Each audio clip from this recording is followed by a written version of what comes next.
খুনি কি কেদা বাংলাদেশ সেনাবাহিনীকে তিনখানা আমাদের বাংলাদেশের সেনাবাহিনীকে মারি বলে এটা বাংলাদেশ সরকার সে হইয়া সাবলাক বিথাত করে হেফাজতের মতন লোক হাজার হাজার হেফাজতের নেতাদেরকে মারি বলেছে। আমরা এই দেশে বলি নাই আমাদেরকে মতন একটা সাইদি সাহেব একটা লোককে সে আওয়ামী লীগ সরকার সে মিথ্যা অপরাধীকে তাকে হাসপাতালকে ইঞ্জেকশন দিয়ে মারি বলেছে। এই দেশে জনগণ বিচার দেখতে চায়, আমাদের নতুন সরকার আসছে আস্তে আস্তে সে সব বিচার করবে।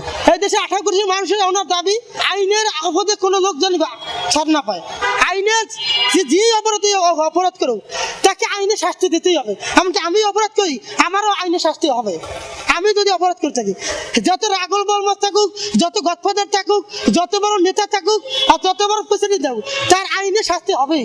আওয়ামী লীগ দেশের জনগণের কথা সে ভাবে না, সে কি কেটে আবার সে আসবে আওয়ামী লীগে হাল ধরবে। ওই শেখ মুজিবের পরিবার হাল ধরতে পারবে না, আমরা মানে আওয়ামী লীগ হাল ধরবে।